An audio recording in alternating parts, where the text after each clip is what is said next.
చంద్రబాబు నాయుడు గారు, జయప్రకాష్ నారాయణ తదితరులు చెప్తున్నారు 3 కుటుంబాల ప్రాపర్టీస్ అయిపోయాయి ఈ రాష్ట్రం.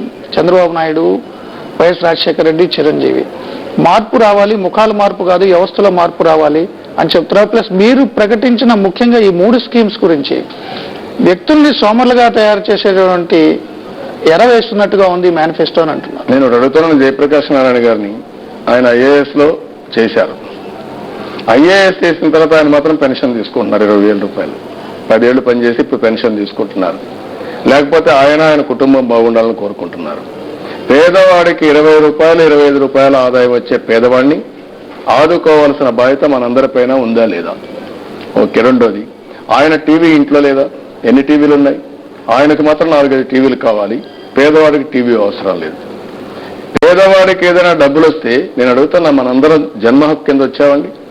మనకు అవకాశం వచ్చింది. ఇప్పుడు ఓకే, జయప్రకాష్ నారాయణ గారు ఉన్నారు. ఆయన ఒక ఐఏఎస్ ఆఫీసర్ అయ్యాడు. మీ కొడుకులు ఉన్నారు, అక్కడి నుంచి ప్రారంభమయ్యారు. అదే గొర్రెలు మేపేవాడు, గొర్రెల కాపరి కొడుకు గొర్రెల కాపరి అయిపోతున్నాడు. చెప్పులు కుట్టేవాడు కొడుకు చెప్పులు కుట్టేవాడుగా ఉండిపోతున్నాడు. అదే పని మంగళ పని చేసేవాడు మంగళ పనే చేస్తున్నాడు. బట్టలు ఉతికేవాడు బట్టలు ఉతుకుతున్నారు. శాశ్వతంగా ఉండిపోవాలి మీరు కోరుకుంటున్నారా? పాచ పని చేసేవాళ్ళు ఇండల్లో తెల్లవారి నుంచి సాయంత్రం వరకు పనిచేస్తే వాళ్ళకు వచ్చే 1000 రూపాయలు వస్తే ఇంటి బాడు గట్లేక అవస్థపడుతున్నారు. అంటే దేనికోసం ఈ సంపాదన? ఎవరి కోసం సంపాదన నేను అడుగుతున్నా. అంటే కోటీశ్వరులు చేయడం కోసం కాదు. ఇది ప్రపంచంలో ఎక్కడా జరగలేదు. మన ఆర్థిక విధానంలో లోపభూయిష్టంగా ఉంది. నేను ఆ విషయమే చెప్తున్నా. నేను ఆ రోజు ఆర్థిక సంస్కరణలు పెట్టింది నేను. వీళ్ళందరూ ఎన్ని మాట్లాడినా ఎన్ని చేసినా భారతదేశంలో ఆర్థిక సంస్కరణలు కానీ అభివృద్ధికి కానీ నాంది పలికింది నేను. ఇవాళ ఊహకు అందలేదు. ఈరోజు రోడ్లు ఉన్నాయి. ఆ రోజు BOT కింద రోడ్లు వేయచ్చని చెప్పాను. ప్రభుత్వానికి తిరిగి ఆదాయం వచ్చేట్టుగా రోడ్లు వేయించాం, ప్రభుత్వం డబ్బులు ఖర్చు పెట్టకుండా.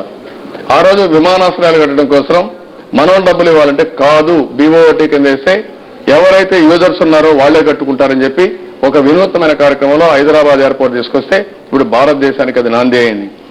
సెల్ ఫోన్స్ కానీ టెలికమ్యూనికేషన్లో భారతదేశంలో ఎప్పుడు కూడా ప్రైవేట్ సెక్టర్ రాకపోతే మీరు ఇవన్నీ పెట్టండి. లేటెస్ట్ టెక్నాలజీస్ వచ్చాయి. ప్రతి ఒక్క పేదవాడు కూడా సెల్ ఫోన్ ఉపయోగించుకునే అవకాశం వస్తుందని చెప్పాను. ఈరోజు అందరూ ఉపయోగించుకుంటున్నారు. ఇంకో పక్కన మీరు చూస్తే పోర్ట్లు, పవర్ సెక్టర్, వినూత్నమైన కార్యక్రమాలతో ఆ రోజు ముందుకు పోయాం, అభివృద్ధి చేశాం, ఫలితాలు వచ్చాయి. ఆ ఫలితాలన్నీ కూడా పేదవాడికి రావడం లేదు. కానీ ఆర్థిక శాస్త్రవేత్తల థియరీ ఏంటంటే అభివృద్ధి జరిగితే over a period of time ఇవన్నీ కూడా కింది వాడికి అంతాయని. అంటే 30 ఏళ్ళు మీరు సంస్కరణలు తీసుకొచ్చారు, దేశ రాజకీయాల్లో సంస్కరణలకు నాంది పలికారు. ఆ ఫలితాలు ఇప్పుడు ప్రజలు అనుభవిస్తున్నారు. కానీ వైఎస్ రాజశేఖర రెడ్డి చెప్తున్నారు అంత లాంటి సంస్కరణ వారు ఇప్పుడు కలర్ టీవీలు ఇస్తాను ఎందుకంటున్నారు? కలర్ టీవీలు ఎందుకు ఇవ్వాలి అని పూర్తిగా వ్యతిరేకిస్తున్నారు ఇప్పుడు వైఎస్. నేను ఎందుకు అదే అంటున్నాను. నేనేమంటున్నానంటే ఈ ఆర్థిక సంస్కరణని లేకుంటే ఈ అభివృద్ధి ఫలితాలని పేదవాళ్ళకి తీసుకుపోయే సమయంలో తెలుగుదేశం పార్టీ అధికారం కోల్పోయాం. ఆ ఫలితాలు కానీ ఈ అభివృద్ధి యొక్క ఈ ఆదాయ డబ్బులు కానీ కాంగ్రెస్ పార్టీ ఒక 3,000 మందికి పరిమితం చేసి ఇదే అభివృద్ధి అని చెప్పి చూపించే పరిస్థితికి వచ్చారు. దాని మీద పోరాడింది తెలుగుదేశం పార్టీ పోరాటం. జయప్రకాష్ నారాయణ గారు 1-2 సార్లు మాట్లాడచ్చు కానీ దీనిపైన పెద్దగా మాట్లాడింది కానీ ఎల్లంపల్లిలో జరిగిన అవినీతి కానీ హైదరాబాద్లో భూ కబ్జాలు కానీ ఇవన్నీ కూడా తెలుగుదేశం పార్టీ రాజీ లేని పోరాటం చేశాం. నేను ఈరోజు అడిగేది అన్ని రాజకీయ పార్టీలను అడుగుతున్నాను. మనం అందరం ఆలోచించాల్సిన అవసరం ఉంది. పేదవాడికి కలర్ టీవీ ఇస్తే మీకేంటి ఇబ్బంది? అంటే పేదవాడికి 10 రూపాయలు ఇస్తే ఈరోజు ఆటో డ్రైవర్ ఉన్నాడండి. ఆటో డ్రైవర్ కంటే మీరు ఎక్కువ కష్టపడుతున్నారా? గ్రామీణ ప్రాంతంలో ఉండే లేబరు పొలం పనికి వెళ్ళి మంచి ఎండలో పొలం పని చేస్తున్నాడు. ఆయన కంటే మీరు ఎక్కువ కష్టపడుతున్నారా శారీరకంగా? ఒక వడ్ర కులస్తున్నాడు, రాళ్లు కొడుతున్నాడు. ఆయన కంటే శారీరకంగా మీరు ఎక్కువ కష్టపడుతున్నారా? అంటే వాడికి ఒక 1000 రూపాయలు 1500 రూపాయలు ఇస్తే అది సోమరిపోతులను తయారు చేసినట్టు అవుతుందనే ఆలోచన మీకు వస్తే ఇది భూస్వామ్య ఆలోచన కాదా? ఫ్యూడల్ మెంటాలిటీ కాదా? అంటే మీరు మీ కుటుంబ సభ్యులు మాత్రం ఆనందంగా ఉండాలి. పేదవాడిని నిరుపేదగా పెట్టి బానిస జీవితంలో వాళ్ళ కుటుంబాన్ని పెట్టాలన్న ఆలోచనే తప్పు. అందుకని నేను చెప్తున్నా చాలా స్పష్టంగా, మనం కానీ పేదరికాన్ని నిర్మూలించకపోతే, పేదవాడికి అండగా లేకపోతే ఒక రెవల్యూషన్ వస్తుంది, విప్లవం వస్తుంది, తిరుగుబాటు వస్తుంది. అది సమాజానికి మంచిది కాదు. అందుకని సమాజంలో ఉండే ప్రతి ఒక్కరి బాధ్యత పెంచిన సంపద కానీ పెరిగిన ఆదాయాన్ని కానీ పేదవాడితో పంచుకున్నప్పుడే, పేదవాడి జీవన ప్రమాణాలు పెంచినప్పుడే అది నిజమైన సమాజం అవుతుంది. అలాంటి సమాజం కోసం అందరూ నాంది పలకాలి. అందుకని నేను అందరినీ కోరుతున్నా, విమర్శలు మానండి.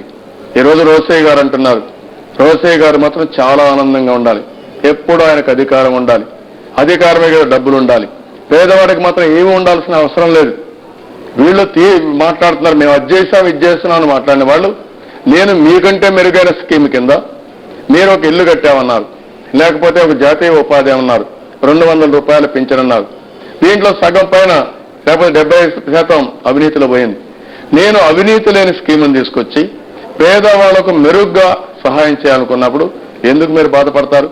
అంటే వీళ్ళందరూ ఆలోచనలు చూస్తా ఉంటే మేము చేయలేకపోయాం, ఈయన చేస్తున్నాడు కాబట్టి ఏ విధంగా దీన్ని విమర్శించాలని విమర్శన కోసం విమర్శించరు తప్ప దీన్ని వద్దంటారా మీరు చెప్పమంటున్నా. నేను ఛాలెంజ్ చేస్తున్నా మళ్ళీ ఈ పార్టీలందరినీ, మీరు వద్దని చెప్పండి. కలర్ టీవీ వద్దు, ఇవ్వద్దని మీరు ఉద్యమం చేయండి, నేను ఉద్యమం చేస్తా.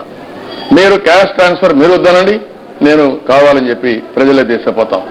ఎవరు న్యాయమో ఎవరు కరెక్టో తేలాల్సిన అవసరం ఉంది ఎన్నికల్లో. అంటే మెజారిటీ ఓట్లు మీకు కావాలి, పేదవాళ్ళు ఓట్లు మీకు కావాలి. మీరందరూ ఏ విధంగా ఆలోచిస్తున్నారంటే మాయ మాటలు చెప్పి కొన్ని పార్టీలు అయితే డబ్బులు ఖర్చు పెట్టి డబ్బులతో ఓట్లు కొని రాజకీయాన్ని వ్యాపారం చేసుకొని ముందుకు పోవాలనుకుంటున్నారు. ఆ ఆటలు సాగవని నిరూపించడం కోసం ఒక విప్లవాత్మకమైనటువంటి ఒక రెవల్యూషనరీ మార్పు తీసుకురావడం కోసం నేను ముందుకు పోయాను. ఇది నేను ఈ రోజు చెప్తున్నా, ఒక ఆంధ్ర రాష్ట్రానికే పరిమితం కాదు, రాబోయే రోజుల్లో భారతదేశం మొత్తం ఈ రోజు నేను అనుకున్న స్కీములు ఏవైతే ఉన్నాయో ఈ 3 స్కీములు ఆదర్శం అవుతాయి. ఇది జరుగుతుంది. థ్యాంక్ యూ చంద్రబాబు నాయుడు గారు. దేశం మొత్తంలోనే తన మేనిఫెస్టో, ముసాయిదా మేనిఫెస్టో బెస్ట్ మేనిఫెస్టో అని చంద్రబాబు నాయుడు చెప్తున్నారు. పూర్తి స్థాయి మేనిఫెస్టో ప్రకటించిన తర్వాత ఖచ్చితంగా అధికారంలోకి వస్తామని చెప్పి కూడా ఆయన ధీమా వ్యక్తం చేస్తున్నారు. మీ చంద్రబాబు లైవ్ షో ఇప్పుడు ప్రసారమైన